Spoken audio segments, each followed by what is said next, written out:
Hey now, so listen, I am in my basement. It's getting cold here in Michigan, so I'm in my nice little Tigers jacket. This video, usually my videos are less than 5 minutes, but this one's going to be maybe a little bit longer because part of the reason, part of Hall of Fame autograph collecting is to try and find Hall of Famers that have long since passed that you believe are going to make the Hall of Fame and get them prior to their induction. Now, I'm not talking the current players or even someone like Dick Allen, who will probably and should make the Hall of Fame this year, but passed last year due to COVID. Maybe it was this year.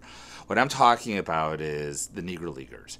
And I think it's about time that Major League Baseball considered the Negro Leagues a major league. There's no question in my mind it was. I'm not going to get into the background of it, but the Negro Leaguers are probably some of the toughest group of Hall of Famers you're ever going to collect if you try to get all the Hall of Famers, especially like the class from 2006. Until then, I didn't know who Cristobal Torriante was. I didn't know who Jose Mendez was. And I've done a lot of research since to try and figure out on those. So now, after 2006, Bud Selig said something which I thought was horrible, and he said, when someone questioned him if more Negro Leaguers are going to get into the Hall of Fame.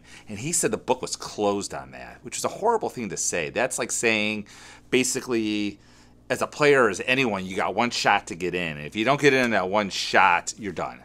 So, finally, Major League Baseball, Rob Manfred, maybe James Forbes Clark also said, this year coming up, we are going to allow Negro Leaguers to be included as consideration to get inducted as part of the Veterans Committee, mainly from the pre-war Veterans Committee that's going to be electing probably in December. My guess is it's the Sunday, I think December 2nd they're going to make the announcement. Usually it's the Sunday before the winter meetings, but because of the CBA and the possible strike, fortunately they said they're still going to have a meeting, they're still going to vote, but it just probably won't be part of the winter meetings because there may not be a winter meetings for Major League Baseball. Although I heard it's still going to happen because minor league baseball is good to go, and they also have not met for quite a long time. So prior to 2006, most of the Negro Leaguers, that got in the Hall of Fame were voted on by their peers. They were fortunately still alive. So they would get together. Even Ted Williams was a big proponent of the Negro Leaguers. People say his induction speech mentioning how he wanted Josh Gibson and Satchel Paige to get in led to the opening of the door to getting Negro Leaguers in. But a lot of it was on reputation, like Satchel Paige, who was a great pitcher, but like the stories about him are maybe greater than the actual man himself. Same thing with Josh Gibson. But now, fortunately, a lot of research has been done, and Baseball Reference really took a step forward this year by including Negro Leaguers as official stats for Major League Baseball. So I've been doing a lot of research on it, listening to a lot of podcasts. And one thing that really interested me, I didn't know this, is there's only currently one Negro League manager in the Hall of Fame, and that's Rube Foster. And to be honest, I thought Rube was in as a founder or a pioneer, not as a manager. So starting about 3-4 years ago, I just had this feeling that the Negro Leaguers had to be looked at again. So I really started devoting a lot of my assets, yes, monetary, into picking up these Negro Leaguers that, to be honest, I never heard of even a decade ago. But in 2006, there were all these Negro Leaguers, like Effa Manley. Who knew who Effa Manley was? Of course, an autograph of hers was selling for a couple $100s prior to her induction, and now you'd be lucky to get it for under $3,000-4,000. So I started looking at who was still out there, and so I'm listening to the podcast, and unfortunately, a lot of the players and the managers and the owners are talking about are long deceased. And if you can find their autograph, and believe me, there's not much of any of them out there for the most part, it's going to cost you thousands and thousands of dollars. And again, they're not even in the Hall of Fame. You're going to pay more for them than you would for like a Babe Ruth autograph because the potential's there, along with the fact that it's that scarce of an autograph. But there are two potential Negro League managers I do want to talk about today, whose autographs I have been able to obtain in the last year. Now, granted, one was very hard to get, but one was quite easy, but his autograph has really dried up since they made the announcement that they're going to reconsider them. So I've been speaking to the camera for 5 minutes, so let's turn the camera around. Let's look at two, I think, very good candidates for the induction ceremony. Now, what you're looking at here is a check from 1975 signed by John Halloway. And no, John Halloway will not be considered for the Hall of Fame, although maybe he should as the Spinks Award or whatever they renamed it to. But he was one of the leading pioneers in doing the history of the Negro Leagues. And one thing I didn't mention earlier, I still want to mention now, is the nice thing that the Veterans Committee did is they put 5 very distinguished Negro League researchers on the committee to make the selection. And usually they send 10 people for the final Veterans Committee to vote on. And whoever is going to make up the actual Veterans Committee that will do the final voting has not been announced yet. If history is any indication, all that should be named on, I believe, November 8th. They usually make the announcement the Monday after Game 7 of the World Series. So they should be announcing both the final 10 candidates for, again, this is going to be the early era committee, not the Golden Age committee, and as well who's going to be voting on that. And the troubling thing is they're only going to nominate 10 people forward. And you know Doc Adams, for example, should definitely be on that ballot. My guess is they're going to pick a couple other players, again, that played prior to World War II, maybe like a Jack Glasscock or a Bill Dolan or like a Harry Stovey. And again, all these players deserve consideration, but they've been considered many times before, whereas these Negro Leaguers really haven't been given much of a shot. So, and if they pick 4 people, I would be shocked, this committee, because they only have a certain amount of votes. I think they can only vote for 4 people total, and you probably need to get 12 out of 16 votes in order to get in. It's very confusing. I think it's very limiting. But anyways, let's get into this check here from John Halloway. So this check is to Vic Harris. And as you can see in the back here, hold on, let me take this out.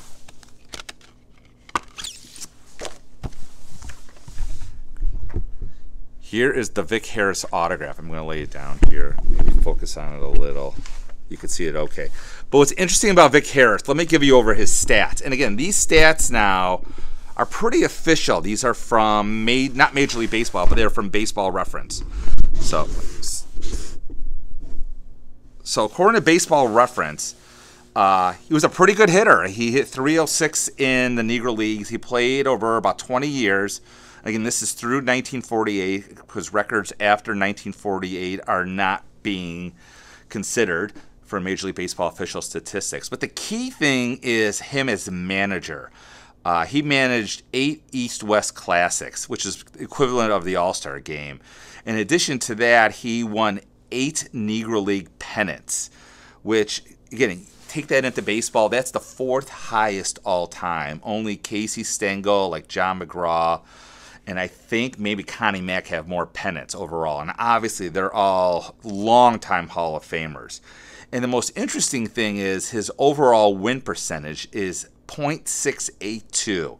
Now, currently, the highest winning percentage of any manager of more than 500 games is Hall of Famer Joe McCarthy. And his is only .615. So, like at a .682, that screams Hall of Famer. You mean, you throw in the 8 Negro League titles, the 6 World Series, Negro League World Series he won, the 8 East-West All-Star games. How he's not in the, again, there's no Major League managers, no Negro League managers in the Hall of Fame besides Rube Foster. How Vic Harris is not a Hall of Famer, I don't know.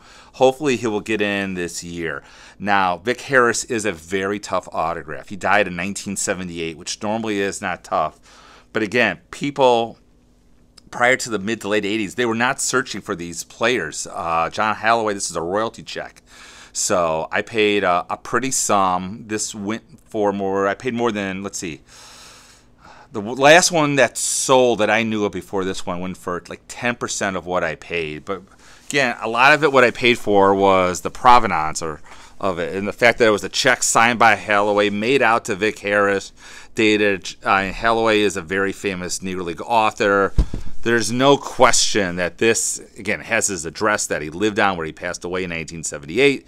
No question this is an authentic Vic Harris signature. And if he does get in the Hall of Fame, I imagine this autograph would be worth at least 4 to 5 times of what I paid for it. And I got this autograph within the last year. So, again, tougher Hall of Famer, but again, I shouldn't say potential Hall of Famer. But let's talk about someone else whose autograph is not that difficult to find, and that is, his name was Gentleman Dave Malarcher. You can see his autograph right here. Now, Dave Malarcher, Bill James says, in the terms of the Negro Leagues, he was the 5th best overall third baseman of all times in the Negro Leagues. 3 of the top 4 above him are in the Hall of Fame. Number 4 is like Ghost Mercedes, I think his last name is, but regardless, he was on the short list in 2006 as well to get in the Hall of Fame. Now, the story with Dave Malarcher is this. He took over for Rube Foster, managing the Chicago American Giants. I have some notes here. After Rube Foster had like a mental breakdown. And during his tenure, he coached them for managed them for 8 years. He had a 263, 156 record, which is good for 628 all time. He won 3 pennants with Chicago American Giants and 2 World Series. Now, I don't know if that sample size is too small, 8 years as a manager to be considered for the Hall of Fame. But again, there's only one Hall of Fame manager from the Negro Leagues in the Hall of Fame right now. So my guess is if they were to induct 5 managers from the Negro Leagues into the Hall of Fame, he is definitely one of the 5. Now, I paid less than $100 for this autograph on eBay. I got it probably a little more than a year ago. It's dated January 14th, 1975. It's actually a really nice letter. He was really respected in the Negro Leagues. It's 4 pages total, front and back. And again, the back, as you can see here, again, he signed David J. Malarcher, called by sports writers Gentleman Dave. And he was loved by his players. People say what a great manager he was. And again, up to a year ago, you could get his autograph for less than $100. Now, the last autograph I saw of his sold for $400. He's really skyrocketed in value lately. And again, he died in 1982, which is a while ago, but it's not terribly rare autograph. It's definitely out there. People were writing to him in the late 80s. He was a very successful businessman. So, but again, there's one autograph right now going at auction, and it's probably going to, I think it's at $400 right now. So, I mean, my guess is he won't clear the bar this year, and hopefully the Baseball Hall of Fame will not wait 10 years to consider the Negro Leaguers again. So if he doesn't get in this year, people will start dumping him. They don't want to hold his autograph that long in the hopes that he makes it. And you'll probably be able to pick it up again for under $200. So that's just my 2 cents about the coming up, the Veterans Committee and the Hall of Fame. I'm curious what your thoughts are. Anyone else that I'm missing that you think from like the old times deserves to be in the Hall of Fame? That's about it. As always, I appreciate you watching. I know this was a longer video, but I think it's important, so keep collecting.